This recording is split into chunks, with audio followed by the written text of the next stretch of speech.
My dad gave me some solid advice when I started dating. He said, men of value don't accept disrespect, manipulation, or lies from women. Stay true to yourself and always be a man of value. It's something I've tried to live by.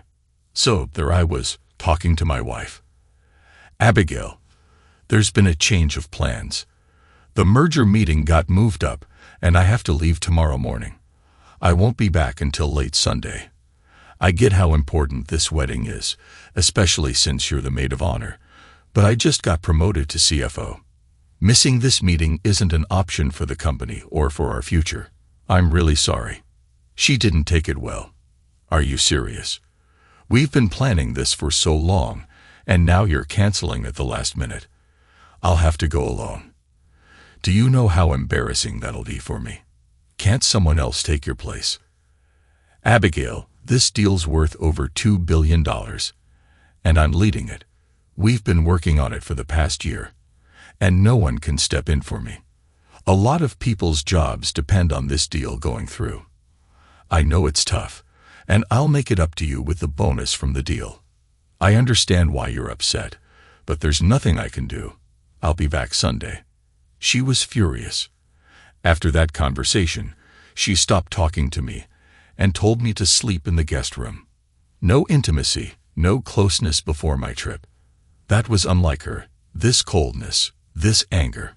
I tried to understand, but I couldn't calm her down. So I packed for my trip and spent the night in the guest room. I knew how important this wedding was to Abigail. Her friend Margaret had been through a lot. Margaret's ex-husband cheated on her during a serious illness, left her because he couldn't handle her slow recovery. It devastated Margaret, but after a miraculous recovery, she filed for divorce and battled depression for the next 5 years. Her friends and family were there for her, but nothing seemed to lift her spirits. Then, one day, she met a man at a grocery store. Just like that, her world brightened again. Her new fiancé, Brandon, adored her, and the wedding was a huge celebration of her comeback. Abigail had stood by Margaret's side through all of it, and now she was her maid of honor. I knew canceling at the last minute hurt her, but my hands were tied. I figured I'd just have to take the heat and make it up to her when I got back. The next morning, before leaving, I tried to give Abigail a goodbye kiss, but the bedroom door was locked. She didn't open it. I said I loved her and promised to call from Italy when I landed. With a heavy heart, I walked out to the waiting limo, feeling terrible about the situation. After 19 years of marriage, I thought Abigail would understand the predicament, but it didn't seem like that was happening. I called her before my flight, but it went to voicemail. I left another apology, hoping for a response. I sent a text before takeoff and another after landing, but nothing. I knew she was mad, and I would need to apologize a lot to get back in her good graces. With no other option, I called our twin daughters at college, Taylor and Sloan, and explained the situation. I asked them to check on their mom and make sure she was okay. They understood and reassured me that they'd keep an eye on her. They've always been Daddy's girls, and I cherished them for that. When I arrived in Italy, I checked into the hotel and got in touch with my CEO, only to hear some unexpected news. The meeting was canceled. The CEO of the other company had a family emergency, and they had to push things back. I immediately booked a direct flight to Philadelphia International Airport, which was only about 30 minutes from the wedding reception.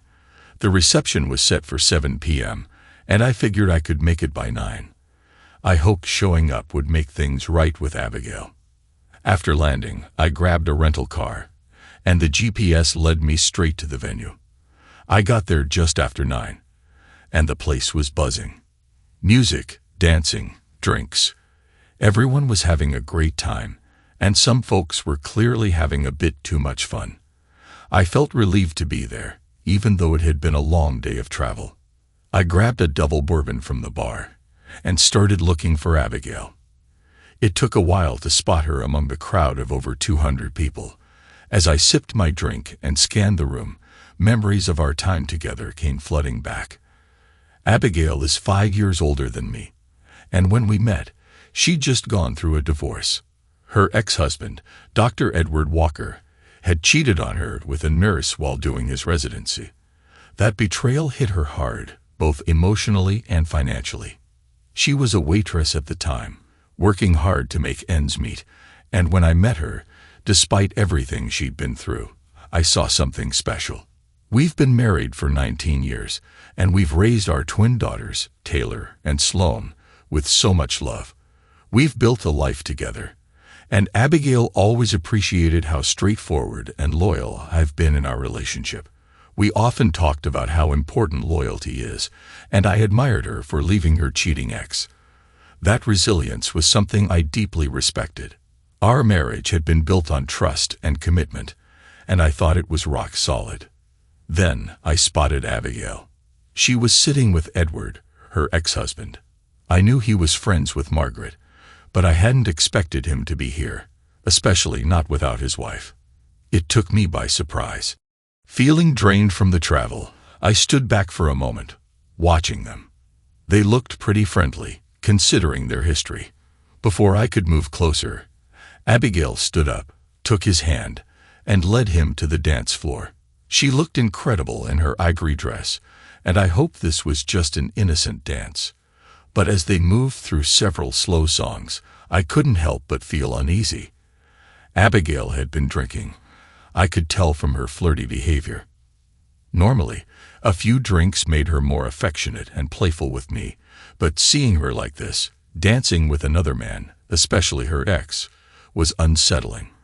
Then came the moment that shattered me. She kissed him, right there in front of everyone. This act left me feeling both humiliated and furious. Watching Abigail share intimate moments with Edward and seeing him touch her inappropriately and exchange kisses put me in utter shock and anger. I got really mad, and just as I was about to step in and stop it, they moved back to the table off to the side and began kissing like they were on their honeymoon. I could clearly see his hands on her chest and her hand under the table. Right before I was going to confront them, it hit me. My marriage was done for. I remembered what my dad always said. Respect yourself, son. Don't put up with being treated badly. So I decided to act, but I kept it cool. Sure, I could have caused a scene, ruined the perfect wedding, stopped them, and made sure it didn't go any further. But then I thought, if she's into him, she can have him. She's not mine anymore. Feeling oddly calm, I took out my phone, zoomed in, and snapped a bunch of close-up pictures and a short video. Then I texted her, "Guess what, sweetheart? My meeting got pushed, and I'm back early. Seems like you're in good hands tonight. I'll head back home, guessing you'll be staying the night with Dr. Edward Walker. Now I get why you've been ignoring my calls and texts. Have a blast, and cheers to our marriage ending. I'll be gone by the time you come back tomorrow." I pressed send and watched calmly, curious if she'd see the message. Sure enough, I saw her phone light up. She picked it up, looked down, and started pressing buttons, clearly checking for the text. Abigail sobered up fast. Her face turned serious the moment she read my message. As soon as I noticed her reaction, I left the party and headed to my car. I heard her yelling, "Michael, please wait." But I just gave her a cold look, shook my head, and got in my car. Before she could catch up, I drove off. My phone started blowing up with calls, but I was too upset to think about picking up. If she wanted to go back to her ex, that was fine by me. After seeing them together, we were definitely done. It had been 22 years since she left him, and now she runs back to him the first chance she gets. She's got some explaining to do to our family and the kids because this mess is on her. My phone kept filling up with desperate texts. "Michael, please come back. I need to explain. I love you. Please come back. Damn it, Michael. It's not what you think. I love you." But after 2 days of long flights, no calls or texts back from her, her cold attitude, and then seeing her with Edward, I wasn't interested in hearing her out. I was as mad as I could be and wanted nothing to do with her or her excuses. After ignoring 20 calls and texts, I finally stopped and sent one text back, "Forget you. I'm doing great with my job. My kids are off to college, and everything's paid for. I'm free to do as I please. I still had enough youth left to start over. After driving for 4 hours of my 7-hour journey back to Louisville, I stopped at a diner to grab a meal and take a quick nap in the car before finishing my trip home. While enjoying my eggs and bacon, I decided to share my feelings with the world. Back then, Facebook was the go-to platform for updates on your life. Between bites, I changed my status from happily married to single and available, and uploaded 2 photos I'd taken of Abigail and Edward sharing a passionate kiss at the wedding. In the second photo, his hand was clearly on her chest. Below the photo, I wrote that Abigail was upgrading and reuniting with her ex-husband, while I was back on the dating scene. It may have been immature, but it was the truth. I was moving forward without her. The funny thing was, Edward was nearly 50, balding, overweight, and honestly not an upgrade in any way. It baffled me why she would ditch us for some old guy who'd already cheated on her. Maybe she preferred a doctor over an accountant. Honestly, it hurt. It hurt a lot. I felt more pain than I could ever remember. I was sad, angry, but also kind of amused. She was ending a 19-year marriage for an old guy who cheated on her over 20 years ago. Forget her and forget him. They're made for each other. I'm not the type to tolerate that kind of disrespect. Some might say it was just a kiss and some touching, not worth leading her over. Well, in my book, either my woman is committed to me, or she's free to be with someone else. We all make our choices. After my late breakfast and a 2-hour nap in the car, I hit the road again. Pulling into my driveway at 7 a.m., when I turned on my phone, it started blowing up with notifications. So many came in that I thought they'd never stop. There were over 100 messages from her, her parents, her sister, and her friends. Within 5 minutes of turning on the phone, it started ringing, and it was Abigail. I wondered if she'd gotten any sleep last night, or if she spent it with Edward. No matter, I ignored her calls because I was past all that now, focused only on getting what I needed out of the house and moving on. I always got along well with her family, and when they called that morning, I took their call. I explained to her dad, James, what had happened. James, I had no idea she was unhappy with our marriage, but this was the breaking point. The disrespect she showed me in front of people we know is something I can't tolerate. It's clear she still has feelings for that man, so she can be with him. I plan to find a woman who will value what I bring to the table and remain faithful. I have no other option. I'll move out today and put the house up for sale. Tomorrow morning, I'll contact a lawyer to start the divorce process. She can stay here until the house sells, and I'll make sure everything is fair. Call me old-fashioned, but I won't live with someone who wants someone else. She made her choice, but I don't think it was a wise one. James arrived over an hour later, pleading with me to wait and talk to Abigail before taking drastic steps. But when he asked me to give her a chance to explain, I pointed to the photos again, showing how they openly fondled each other at the wedding. I couldn't tolerate that, especially with her actions. Her dad was disappointed in her actions and my quick decision-making. As I stepped into what used to be our home, I felt tears well up, realizing that our once happy home was now just a hollow shell of our marriage. Over the past 5 years, we had transformed our house into our dream home. Back then, mortgage rates were below 2.99%, and the house's value had doubled. Being the accountant, I refinanced the home at its full value, extracting nearly $500,000 in equity. I set up $200,000 trust funds for Taylor and Sloane's college education, with a bit extra to kickstart their lives. The remaining $100,000 was invested in upgrading the house, making it a place we loved. Thanks to the lower interest rate, the monthly payment only increased by $700 compared to before we withdrew the equity. It was an obvious choice, and Abigail had returned to work as a receptionist to cover the extra monthly cost. My salary was decent, nothing extravagant, but as the newly promoted CFO, I would be receiving stock options the following year, which would serve as our retirement fund. Abigail never took an interest in our finances as long as her needs were met. She trusted my financial expertise and enjoyed a comfortable life. I had tried to explain the stock options several times, but her lack of interest didn't bother me much. I looked forward to our future, happily. Now, with this merger and the end of my marriage coinciding, the bonus in stock options was promised at around 40,000 shares if the deal was successful. I needed to wait several years to exercise the stock options, but the anticipation of the shares hitting $100 each gave me a lot of confidence in the future. Since the merger had been delayed, the options wouldn't factor into the divorce settlement. I planned to file for irreconcilable differences and split our assets, which only amounted to about $50,000 in savings.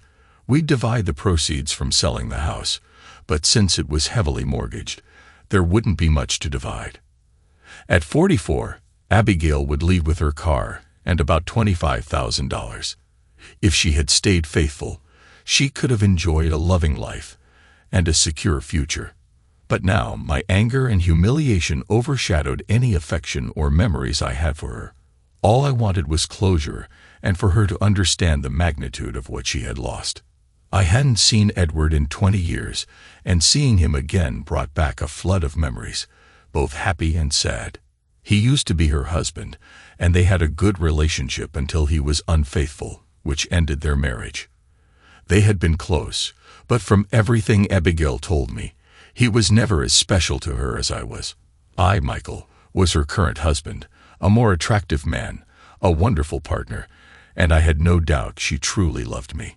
Yet somehow, she had found herself with Edward, letting him hold her and kiss her, knowing full well it wasn't right. She kept flirting with him, though she knew she shouldn't.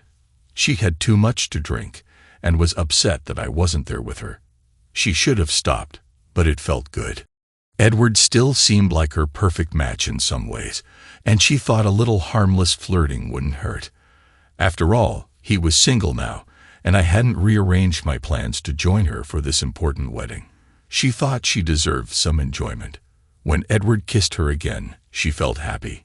His kisses reminded her of the old days, and while they danced closely in a private corner, she let herself believe that a bit of kissing and closeness was okay. Everyone else at the party was having a good time too. She planned to make things right with me later.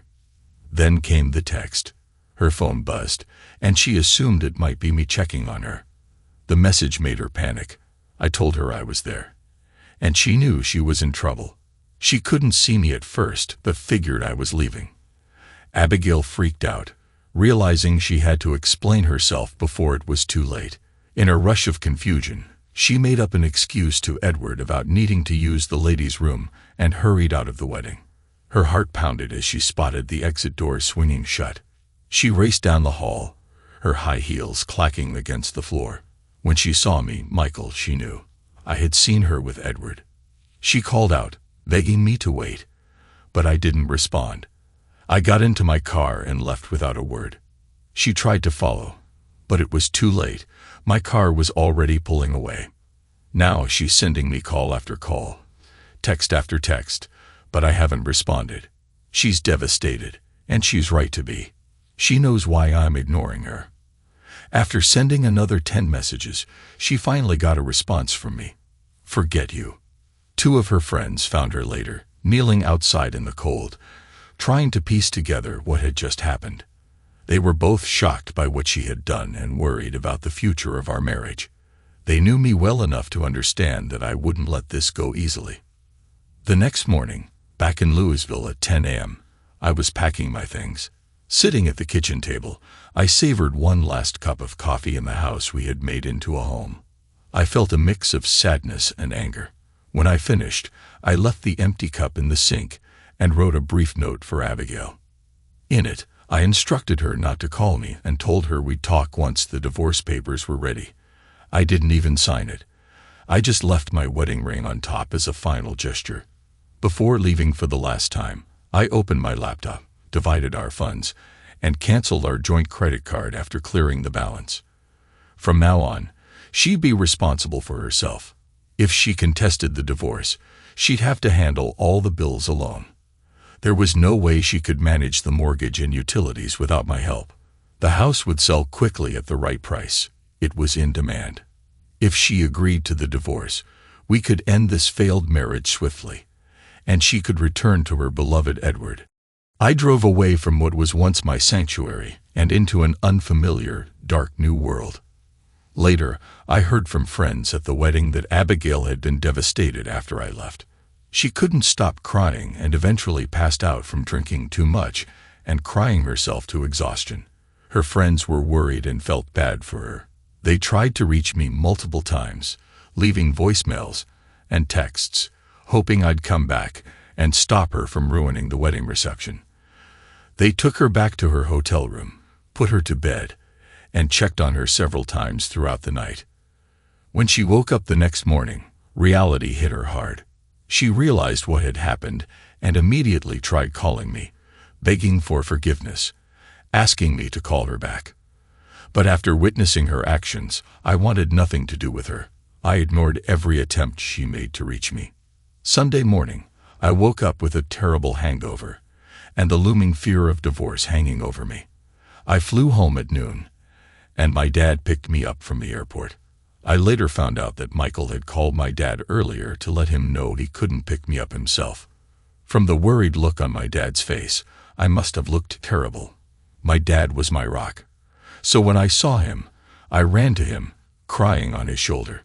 "Daddy, I messed up, and I think Michael's left me." With a sorrowful expression, he gently comforted me. "I talked to him this morning, and it doesn't seem promising." "You know, Michael, what were you thinking, and with Edward?" "I don't know, Dad. I was drunk, mad at Michael for not coming to the wedding. I know I made a mistake, but he asked to forgive me. I didn't even sleep with him." "Sweetheart," he sighed. "From the pictures I saw, it might as well have been the same. I'm not sure Michael's the forgiving type, especially after seeing those photos. Being with another man like that, that's betrayal to him." When I got home, I hoped Michael would be waiting for me, but deep down, I knew he was long gone. I spent the day in tears, trying to call him, desperate to apologize. The irony hit me hard. I had made the same mistake with Edward that Michael had with me years ago. Michael, the man I truly loved, seemed to have disappeared overnight. My heart broke when I saw his wedding ring left on the table, along with a short note. Meanwhile, I had relocated to the company condo, meant for visiting clients. Since it wasn't booked, I informed my CEO about the situation, and he approved my stay there. My boss, Bill, who was also a good friend, went through a similar situation years ago. He even advised me to postpone receiving this year's stock options for better leverage in the divorce. The next day, I went to my office on the 16th floor, knowing full well that Abigail wouldn't be able to get past security to see me. I had already made it clear to the security team that if Abigail tried to visit, they should politely escort her out. They did their job well, and when she attempted to stop by on Monday, she quickly realized that she wouldn't be able to see or talk to me at work.